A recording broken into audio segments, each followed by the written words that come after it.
Біз сандарды өттік. Енді арифметика жағынан раз сол сандарды қарастырайық. Мысалы, x тең 15 дейік, y тең 8 дейік, z тең 5 дейік айтайық. Осыларды мысалы қосу үшін сам x плюс мысалы x плюс y десек, ол 15-ке 8-ді қосамыз. 15-ке 8-дің жауабын шығару үшін print функциясын қолданамыз. Sum көрейік енді. Бізге жауабын 23 берді. Енді алуда осылай болады. Difference тең x минус y деуге болады.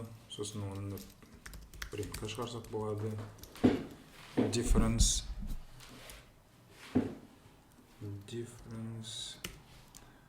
көрейік.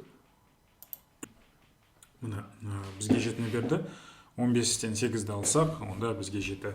Және бізге бөлуге болады. Divide деп жазайын. X бөлеміз y-ға. Қанша шығады? Көрейік. Div 1,87 шықты, бірақ егер біз тек қана бірінші целый дейді ғой, бірінші бүтін санды ғана керек болса, онда біз екінші divider бұлай алсақ болады. Онда бізге бірді ғана берді. Немесе бізге білу керек, мысалы remainder дейді ғой, то есть остатыкты білгіміз келсе,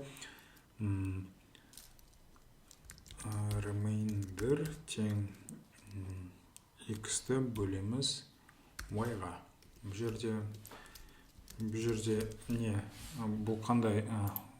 Remainder деген айтпақшы бұндай бөлу емес, ол процентный бөлу. Бұл жерде ол remainder, ол не істейді? Ол 15-ті 8-ге бөледі да, сосын қалдығын көреді. Қалдығы 1-де 8 болса, оның қалдығы көрейік. Бізге оның қалдығы 7. Оның бәрін алып тастайық. Бізге 7-ні берді. Мысалы, 15-ті 8-ге бөлдік. 15-ті 8-ге бөлген кезде 15-тің ішінде 8 неше рет бар? 1-де 87 рет бар, я? Бұл не істейді? Бұл 8-ді алып тастайды, сол қалған 7-ні ғана көрсетеді.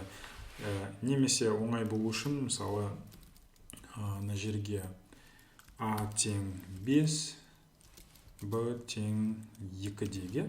Сонда remainder 5-ті 2-ге бөлсек, 5-ті 2-ге бөлсек, ол негізі 2,5, бірақ біз остатығын мысалы көргіміз келеді. 2 сол 5-тің ішінде неше рет бар? Ол 2 рет, сосын тағы біреу жетпей қалады. Сонда бізге қазір 1 беру керек remainder. Міне, көрдіңіз бе? Сонда, то есть 5-тің ішінде 2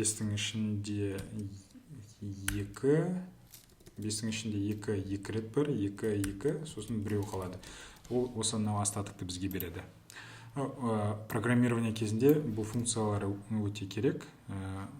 Сондықтан мен сіздерге көрсетіп жатырмын. Немесе, то есть дәреже дедім ғой, алдында math деген функциямен де шығаруға болады. Немесе тағы мысалы exponential, былай шығарсақ болады 5-тің, мысалы a-ның b дәрежесі, то есть 5-тің 2 дәрежесі, print exponential. Сонда бізге 25 берді. Сонда 5-тің 2 дәрежесі ол 25. Тағы біраз көрсететін нәрселер бар. Ол мысалы сіз бұл математикалық жаңағы ретті бұл сақтайды. Мысалы сіз алайық 4-тен 2-ні аламыз, көбейтеміз 2-ге. Мысалы біз жақшаның ішінде алсақ, бірінші математикада бірінші жақшаның ішіндегі операцияны орындайды, сосын көбейтеді, иә. Бұл жерде мысалы print мына жерде неше шығады? Біз 4-тен 2-ні алсақ, онда 2 қалады, оны 2-ге көбейтсек, онда 4. Жауабы бізге 4 беру керек. Мына бізге 4 берді. Егер біз мына жақшаны алып тастасақ, бірінші көбейту орын алады, сосын бөлу, сосын қосу, сосын алу деген сияқты ретпен жұмыс істейді. 2-ні 2-ге көбейтеді, ол 4.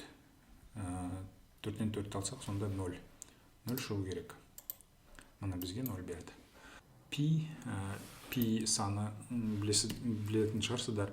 Біз айттық қой, жаңа import math арқылы біз пи санын көре аламыз. Мысалы print math pi. Неше?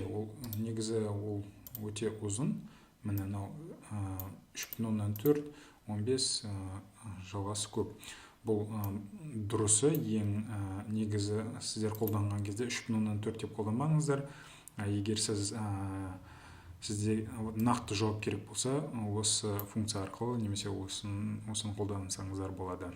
Сосын абсолют деген де бар, мысалы минус, мысалы f тең минус 5.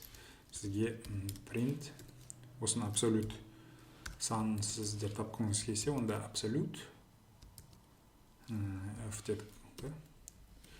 Бұл абсолют дегеніміз не?